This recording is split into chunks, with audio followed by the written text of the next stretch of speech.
et personne exerçant une partie des prérogatives présidentielles ministère public bi nag la mu sàkku mooy ñu teg ko daanu juróom-benni weer yoo xam ne ñett yi la ciy tëdd ba noppi nag teg ko amende 200 000 francs CFA moom nag procès am dinañu def délibéré bi ñaari fan ci weeru juillet bi ñu dëgmal. moom mi fi nekkoon nag député bokkoon ci fi nga xam ne mooy APR nag dina xaarandi ci biir kaso ga mu nekk ba koro ñuy xam fu wanent di mujj ak gëtëm. mu mel ni am na accident bu am daal di causé ñaari nit yu ñàkk seen bakkan. Immédiat.sn moom moo koy xamle accident la bu garaaw boo xam ne mu ngi amee démb ci diggante Dara ak Touba. fii nga xam ne moom mooy tund wi ñu duppee Balo ji foofee la amee ñaari nit ñoo ñàkk seen bakkan waaye juróom-ñaari nit ñoo ci jëlee gaañu mu nekk nag mbir moo xam ne mu ngi amee ay booru ñeenti waxtu ci bëccëg ca sooy génn Déali bu ñu sukkandikoo nag ci site ba ki oto bi waral accident bi nag nee nañu ab véhicule de transport en commun la mooy yi ñu duppee Cheikhu Chérifou minicar yooyu ñu duppee Cheikhu Chérifou moom nag da doon daw xël ba mu doon daw nag lu bari ca la pneu arrière bi daal di toj ba mu provoqué nag li nga xam ne moom mooy renversement wu oto bi foofu ca route nationale 3 ba tax nag suñ sukkandikoo ci Chérif Dione mi nga xam ne enseignant la foofu ca Balo ji nee na ba mu amee ñaari nit yi dañoo décédé ci saa si muy benn góor ak benn jigéen set yi nag ñoom ñoo ci am ay gaañu ñu yóbbu leen nag ci hôpital bu Touba ak sapeur pompier yi ñoo ko def yenn ñaar yi décédé nag ñu yóbbu leen ca morgue poste de santé bu Déali population bi sax suñu fa sukkandikoo ba léegi ci enseignant boobu di wax nee na population bi lu yàggul dara ñu ngi doon manifester pour ñu def fay ay doodaan maanaam ay ralentisseur su ko defee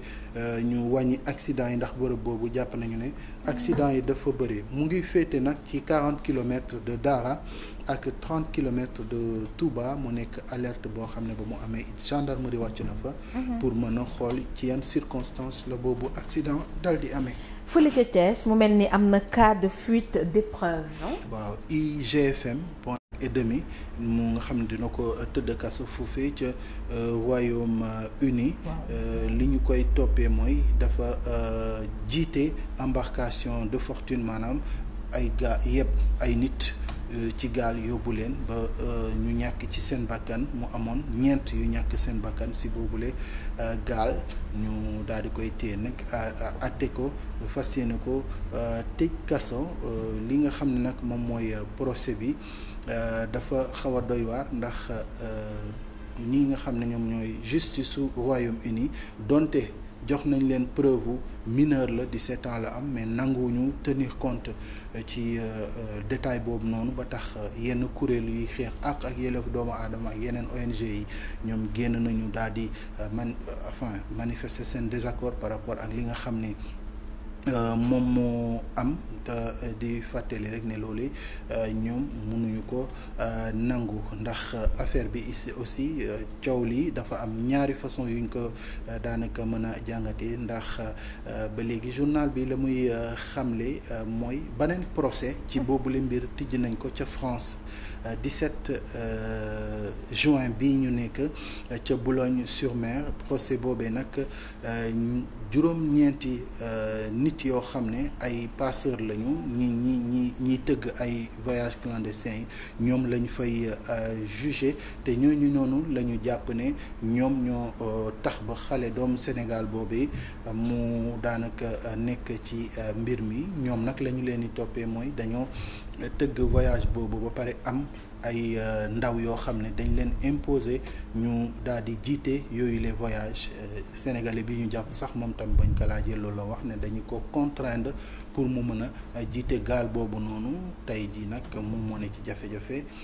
ci France aussi ñi nga xam ne ñoom ñoo ko defloo woon loolu ñu ngi leen di topp ci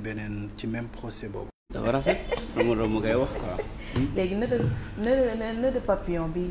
ci tudd Kajoor ko. def doo ko. Kajoor gisee ki waa soirée.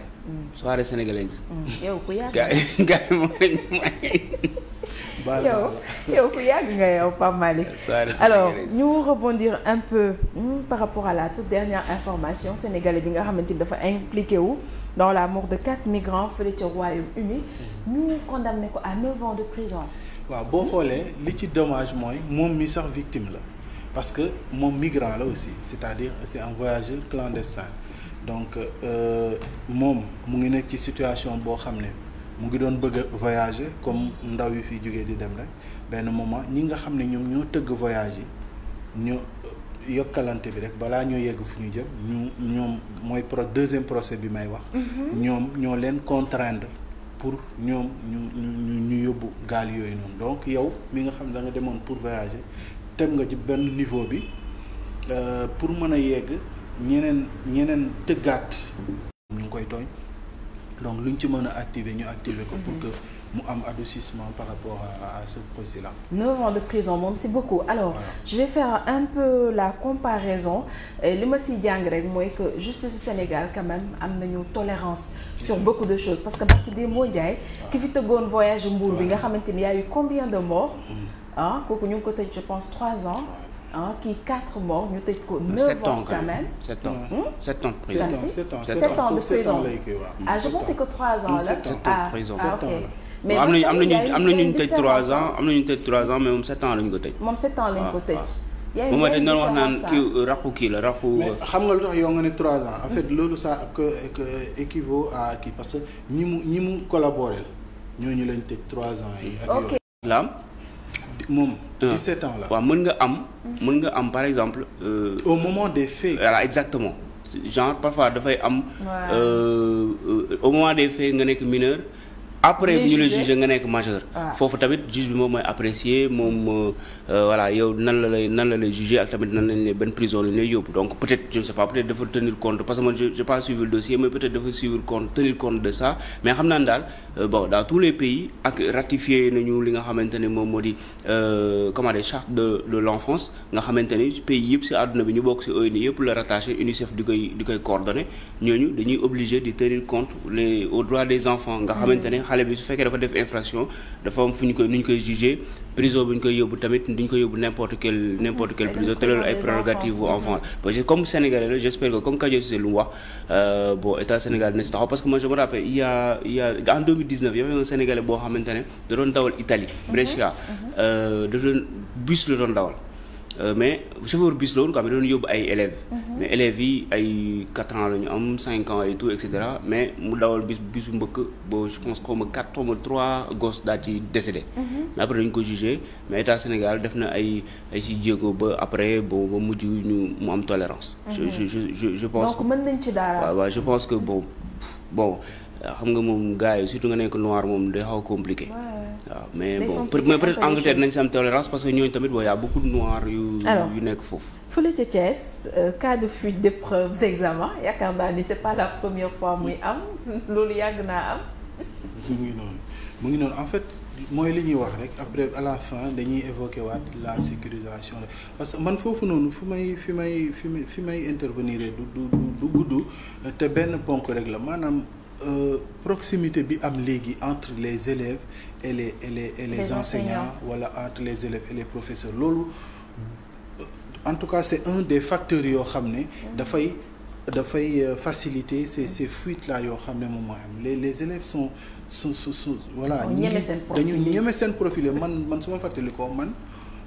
su ma séenoon sama enseignant sax damay waaf donc professeur sax doo daw mais day am benn mythe buy dox seen diggante ak moom ba nga xam ne yow à part bonjour monsieur sax après mënoo ci teg leneen. mais léegi da ngay gis ci élève ak kii bu dem lëngu élève am lëngu professeur am di monsieur yow ni c'est-à-dire que y a une complicité anormale boo xam ne mën na jur lu mel nii donc que les gens voilà delloowaat les choses à leur place quoi nga xam ne élève dina yem place am l'enseignant yem place am ba nga xam ne fuite yi en tout cas les épreuves dinañ nekk fi ñu war a nekk ba nga xam ne voilà du mën a def loolu c'est un parmi des les causes mais je sais que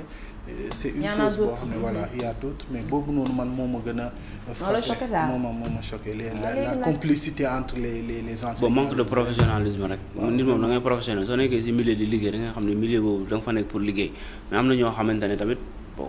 voilà tu as raison dañuy nekk di ci def wala yoo xamante ne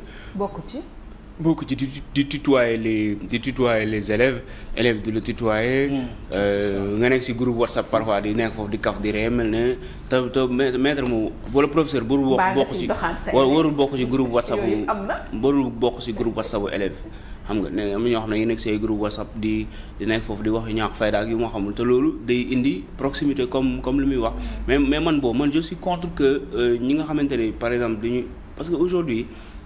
kenn mënul tere xale yi ñu utiliser lu nga xamante ne moom mooy nouvelle technologie notamment l'intelligence artificielle xam nga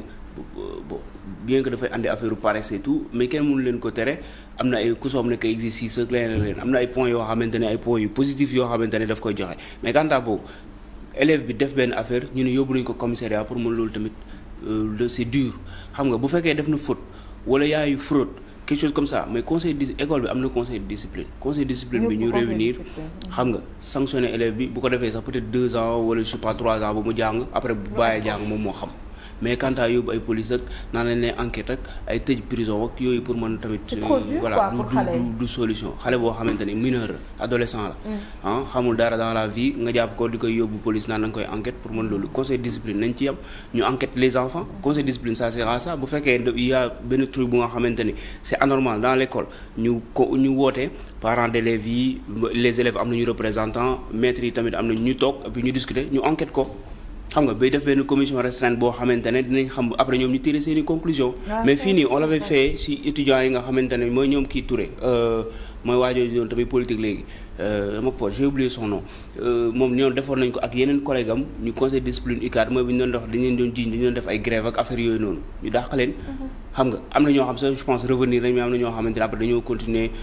ci privé bi mais je pense que loolu moom moo nekk mais yóbbu ay police ak ay tëj pour mën loolu c'est un peu sévère quoi mais Kajoor lu mu wax nag dafa am solo muy complicité di dox léegi entre les enseignants wala les professeurs et leurs élèves mais il faut savoir aussi que xale yu tey jii nii dañoo wow bët xale yi dañoo sekk ay dañoo ñeme xëy na professeurs yi sax duñ def dara mais xale yi seen jëmu bopp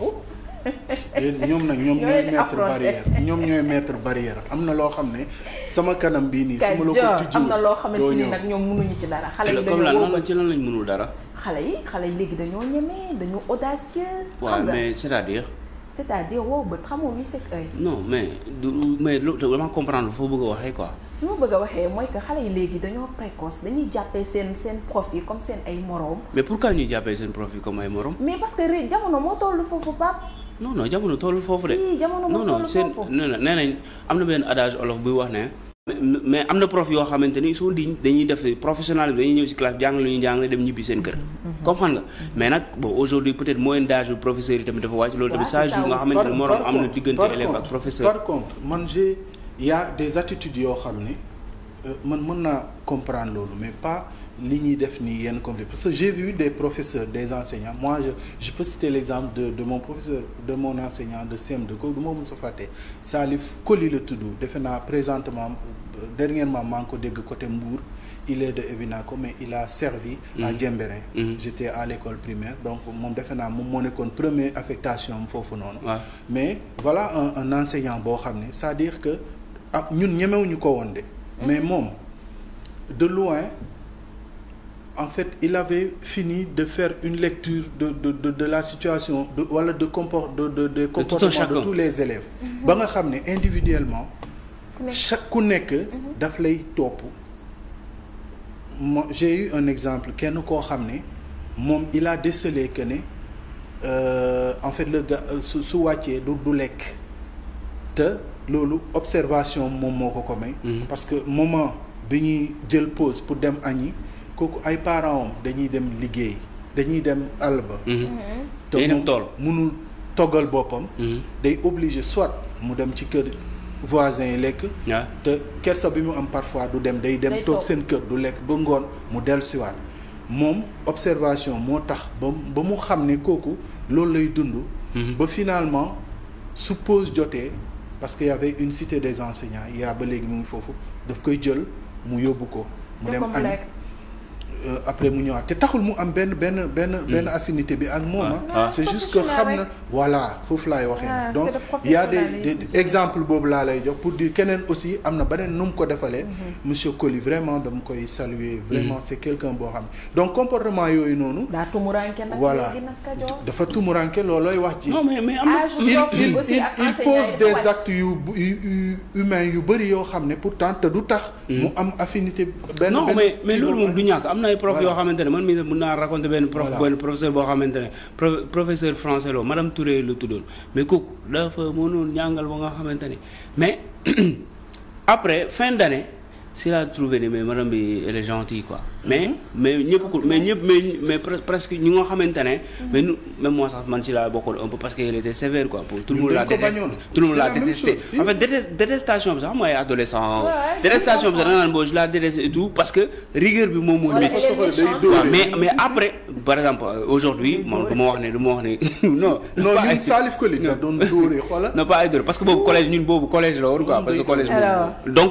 kooku dafa sévère ba nga xamante ne élèves yu bëri dañ ko bañoon mais après coup xam ne fi mu ne nii ñi ma wax dafa soxoroon et tout parce que li mu doon def aussi tamit c'était pour nous pour un décalage diggante élèves ak enseignants te loolu noonu la war a demee. am na solo sauf que li ngeen wax nag léegi dafa tumuranke la âge bi enseignants yi am léegi dafa wàcc trop dañuy ñëw mbëkkanteeg xale yi ñu précoce donc loolu noonu yëpp dafay indi li nga xamante ni moo di rapprochement bi alors que pensez-vous de l'affaire Moustapha Diakhaté? Bon. Moi je pense que wax dëgg yàlla moom tam mag la jaabante bi prison tam heure bu nekk loolu mën na ñàkk parce que je pense que dans ce pays y en a qui sont en train de s'opposer de la manière la plus acerbe te convocation police fekku leen ci c'est-à-dire tu peux ne pas être du tout tendre avec ce régime là sans pour autant nga saaga wala nga diffamer tant que amul saaga tant que amul diffamer parce que saaga nag gëw ma ni nit dina ko nangu après bu ñu génnee saaga ak diffamer leneen lu ñu wax lu ñu reprocher ci affaire u démocratie je suis d'accord mais bu saaga amee ci dossier wala diffamer am ci dossier rek moi je suis pas d'accord pour que ñuy waxu liberté d'expression parce que liberté d'expression aussi ça ne veut pas dire que nga ñëw jël nit saaga c'est pas pour rien que le président de la République mu désengagé de tout ce qu'il a comme responsabilité politique c'est pour que au moins statut de président de la République boobu mu mën a mat maintenant tu peux critiquer wax lu nekk mais quand tu traites de guñaafier c'est-à-dire parfois je demande aussi que képp ku mën a am position booy jël guñaafier mooy un bon à rien c'est-à-dire que nga jël sa président de la République nga ne ko tu es un bon à rien yow man parfois je dis aux gens da ngay génnee sa turu président wala turu nit ki lépp looy wax nit rek génneel tur boom yow nga def fa sa tur wala sa turu waajur nga xool ban effet lay def quand on te regarde on te dit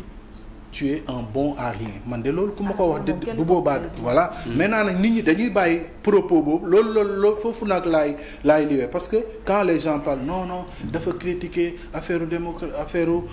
diplomatie waruñu woon dox ci même tapis bi il pouvait s'en tenir là critiquer ak nu mu gën a sévère si loolu noonu acte boobu way ñetti mënuñu doxandoo kii moo war a jiitu ok mais de là à traiter le président de la République de guñafier ça c'est trop donc bu fekkee tam dañuy bàyyi loolu ku nekk rek mun nga wax lu la neex tam ça va être compliqué. alors président de la République moom respect rek lañ ko war a jox. maintenant Kajoor nag dafa am loo xamante ni dafa am mooy que homme politique yi ci boppam les politiques ci boppam ñoom ñoo war a yar seen bopp ci seen communication xam nga yaa ngi naan fii guñaafii mais dégg nañ fi ku traité ay nit de ay homme politique de kuluna c'est-à-dire c'est des termes yu nga xamante ni ñoom seen jëmm bopp en tant que responsable politique. pour man waruñu di ko utiliser. ah bon mais xam nga ba tey bokkul kuluna boobu pour baal ma rek quelques secondes kuluna boobu doo dégg un responsable bu koy teg ci place publique bi ay militants ngay dégg ñu koy wax te militants yu koy wax noonu aussi c'est-à-dire que yow boo amee benn auteur bi kii il a été président d'un groupe parlementaire c'est-à-dire que am na loo xam ne doo ko dégg ci turu responsable politique digne de ce nom. foofu laay waxee maintenant li ñuy wax noonu ñii ñi ngi wax kul na ñële ñu ngi leen doon traité de voleur d'assassin de kii donc voilà mais propos yooyu yëpp ñi koy wax tant que représenté woo dara ci réew mi sax à la limite mën nañu wax mais yow magum jëmm mënuloo taxaw di saaga ci penc bi c'est pas normal. Bon, moi je me dis que en fait comment dire, il faut que tout le monde soit responsable et tout, mais pour moi c'est trop quoi. C'est trop parce que pour moi benn mot boo xamante ne da nga ko jël wax ko nit même su fekkee le président la pour man loolu jarul ay convoqué wala jarul ak ay kaso. pour man woo Moustapha Diakhaté bi ba koy def man jàpp naa ne moom. Parce qu'il y a une manière aussi de faire manière de faire bi pas que lu mu wax mais mooy conditions yi ñu ko jàppee convoqué ko mu dem lu mu kii ni nga xamante ne ñooy enquêteurs yi loolu aussi tamit pour man bokk na si lu tax mandat bokk na mu kenn waru ko woon woo pour man le fait que nga ne président de la parce que tamit président de la république moom mooy président quoi moom dafa war a am dos large mais am na yoo xam ne c'est inacceptable mais quant à un mot boo xamante ne bon tu es un bon à rien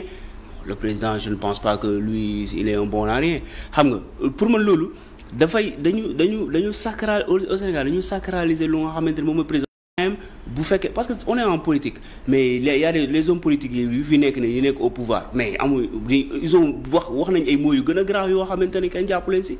bon kenn jàpp leen si. Donc pour man ay mots yu ngay wax ne yoo xamante ne pour man quand tu attaques la vie privée de la personne ça on peut dire mais quand même en attitude koo xamante ne comportement wala attitude loolu bon pour man c'est pas ça non en fait non le président il est question de ça non le président non c'est pas une insulte c'est pas une insulte c'est juste c'est pas une insulte bon à rien non c'est pas une insulte c'est le président tu aimerais qu'on dise ça à ton papa non en fait c'est pas voilà loolu mooy comparaison bi comparaison n'est pas raison par exemple man sama papa c'est pas un politique non dama lay wax rek non boo jëlee par exemple si c'est ton nom non en fait moo dul yoon politique lu tax nga yaakaar ne kon politique ren lañu war a saaga bi nga wax pourtant man dama laa déglu bi nga non en fait problème bi xam nga lan la soo jëlee ni par exemple bu fekkoon sa oncle wala bu nekk sa papa pour man tu déplaces le débat c'est pas ça lui c'est le président de la République le président de la République il est là pour tout le monde le président de la République ñëpp koy wax dara parce que c'est lui qui dirige c'est pas que yow sa oncle wala sa grand-mère moom mooy kenn du ko wax dara parce que lui il gère pas les affaires de la cité nekkul moom moo gérer lui c'est le président suñu ko mënul raison de plus non exactement le président de la République il est là pour tout le monde c'est boo fekkee da nga ne waaye si c'est ton papa ou bien ton oncle pour moi tu déplaces complètement le parce que c'est pas la même chose mon papa wala mon oncle il ne gère rien du tout gérewul en fait loo bëgg a wax moom mooy quand tu es le président de la République xam naa ne sax bon président de la République moom deful dara am na ñoo xamante ni je sais pas peut-être ay magistrats wala yooyu ñoom ñooy def ay affaires du pour ñooñu mais ñooñu aussi tamit dañu war a comprendre que yooyu noonu y a des gens yoo xamante dañ ko doon xeex avant su fekkee dañ ko retrouver heure bi nga ne par exemple guñaafie wala tu es un bon vaurien nga wala pour man yooyu noonu c'est léger pour ñu si jàpp nit di koy yóbbu kaso surtout que ci terrain politique la ñu nekk parce que y a des gens qui ont dit pire que ça te kenn jàppale non mais c'est vrai ce terrain politique boobu noonu Pape Malick moi je te rejoins sur ça le gars il s'est désengagé de toute responsabilité yu mu amoon ci peu donc on ne peut pas venir nous dire que si terrain politique la quand on insulte un président de la République qui s'est désengagé de tout ce qu'il avait comme responsabilité politique on s'attaque pas à un politique président de la République c'est le poste c'est le premier politicien du pays kooku c'est de deux raison de plus ñu war ko jox cër mooy que ne dafa njaboote ñëpp gis nga ku ñu jox dara mu am yenn responsabilité yi àddina yëpp maanaam Sénégal yëpp am yaakaar ci moom yow mel nit mi benn sénégalais warul nangu ñu koy teg yéene mais kii bu ñu bàyyoon noonu mu jàll demain il va dire pire encore wala keneen ñëw waxtaan pire aussi muy ay cadre yu ni mel jëmale ko si. non mais le gars bàyyiwul sax yonentam bàyyi ko donc du bàyyi kenn mais après là c'est dans un domaine religieux mais par exemple si on dit àddina la si on dit en fait suñu waxee ne dañuy supprimer moom mooy article 80 254 rapidement 80 wala 254 du code pénal loolu ça veut pas dire que désert lay doon ku nekk da ngay wax ku la neex nga yëkkati ko président de la République pour man am na terrain boo xamante ni par exemple je donne un exemple comment dire dans les plus grandes démocraties y a des attaques yu nga xamante ne le président par exemple en France wala aux États-Unis dañuy attaquer le président mais doo mosoo dégg politicien du dugg ci vie privée nit par exemple yow da nga violé kii wala de yooyu jamais pour man foofu moo war a nekk frontière bi mais quant à nag lépp waaye yow loo liggéeykat da nga taayeel ay affaire yoonu benn exemple yi ngay wax ni jox ci benn bu ñuy saaga le président non par exemple Barack Obama en 2015 ci biir Sénat bi de def discours benn député mu jóg ne ko mu jóg ne ko bon you a liar par exemple président de la République des États-Unis ouais est-ce que fii président de la République su doon def discours xaaral ma wax la xaaral non en fait non je te dis que même ton papa tu lui dis papa tu mens ouais ñoom non mais je te dis par exemple ici mais ici président de la République non je veux te dire que ici ñoo xamul saaga mais ici président de la République mais guñaafiye nekkul saaga c'est un terme péjoratif mais du c'est pas une insulte. Tu veux qu'on dise ça à ton papa par non popo bàyyi ma wax je prends son papa sama papa politique wul politique wàllu bàyyi ma wax loolu man sama papa politique de kayo xaaral Aïcha xaaral ma jaar si nen man sama papa su doon politique waaw man sama papa su fekkoon mooy président de la République ku ko wax ça me fera rien du tout parce que damay xam ni c'est le président de la République man ku ko wax sama papa yow sa papa su fekkoon ne politique day moo nekk président de la République je réagis président de la République waaw je réagis kon ma xam ne di nga réagir tout le temps. parce que di nga dégg tant que je vivrai. ku wax lu mu warul wax sama papa damay génn mu wax ko laajal ma kii. léegi nag li ñuy def mooy ba mu traité d'escroc. léegi li ñuy def mooy seen papa yi dañ leen bàyyi fi ñu ne. ma jaaxal léegi papa ji lan moo ci yoon ci plateau bi. non mais papa yi jàmbur la en fait. waaw ñuy saaga may dingal bi ngir yàlla. yow mën nga kaale damaa xam ne papa yi jàmbur la. papa yi jàmbur kenn du saaga